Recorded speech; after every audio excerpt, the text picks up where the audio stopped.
श्री स्वामी समर्थ. तर चला आज तुमच्यासोबत सगळ्यात पहिला तर मी जी सुरुवात केलेली आहे स्वामी नामांपासूनच. प्रश्न पडतो काय करावं रोज, नाही का? पण मग आता मी जे नामाचा जप करते आहे ना, तर खरंच खूप छान वाटते, प्रसन्न वाटतं, नाही का? आपला दिवससुद्धा खूप चांगला सुरुवात होतो.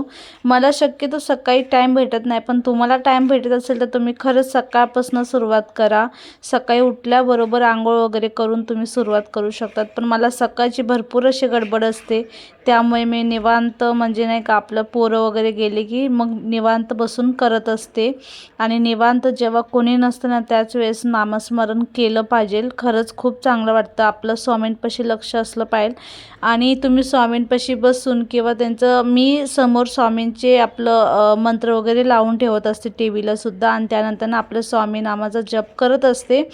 तर तुम्ही करत चला. खरंच खूप पॉझिटिव्ह वाटतं, म्हणजे आपला दिवससुद्धा खूप चांगला जातो. नेगेटिव्ह विचार येत नाहीत आपल्या डोक्यात. जेवढं आहे आपण म्हणजे कोणत्याही गोष्टी करतो ते पॉझिटिव्ह वेने करत असतो. त्यामुळे ना सकाळची सुरुवात ही अशीच केली पाहिजे. त्यानंतर बघू शकता मी अशी 2 पेज लिहिलेले आज आणि त्यानंतर ना आज तुमच्यासोबत रेसिपी पण शेअर करणार आहे, ती म्हणजे जवसाची चटणी.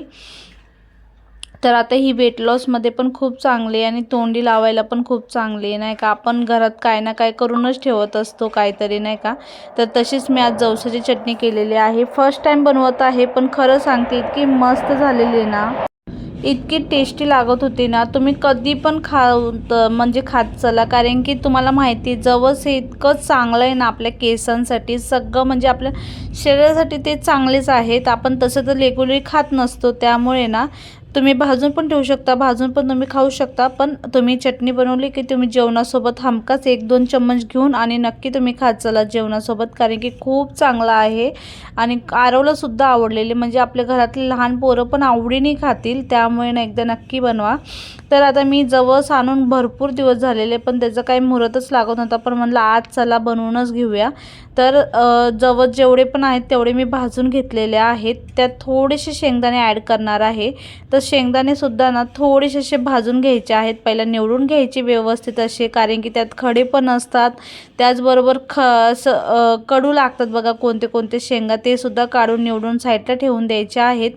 त्यानंतर ना आता मी शेंगामध्ये ना थोडं तेल टाकणार आहे, कारण की मस्त बाइंडिंग होते आणि शेंगासुद्धा मस्त भाजले जातात खरपूस, आणि त्याची टेस्ट काही वेगळीच लागते बघा. तेलात थोडेसे फ्राय केलेले शेंगदाणे छान लागतात एकदम.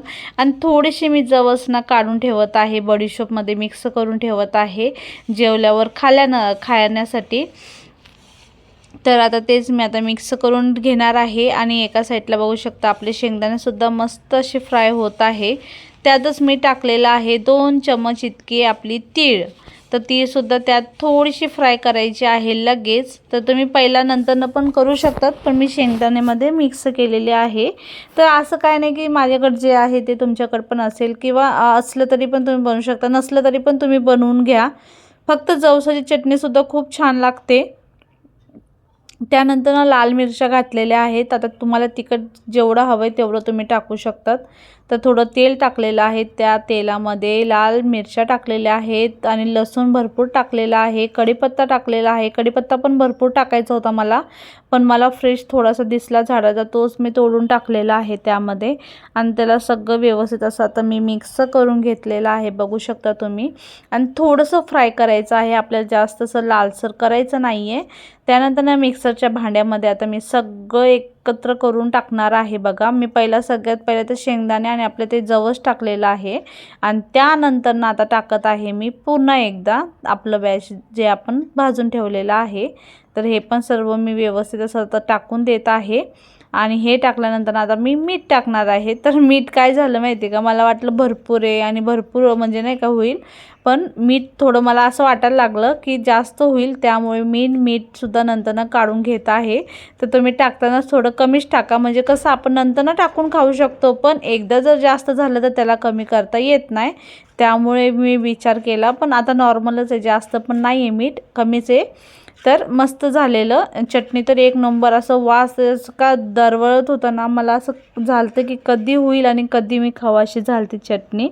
आणि तुम्हीसुद्धा बनवून ठेवा. आणि मी बनवून ठेवलेली आहे थोडीशी फ्रीजमध्ये पण, आणि बाकी वरी थोडीशी काढून ठेवलेली होती खायला.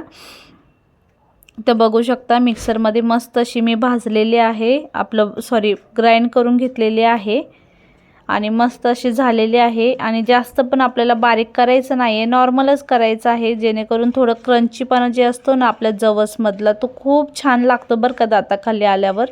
तर तुम्ही एकदा नक्की ट्राय करा.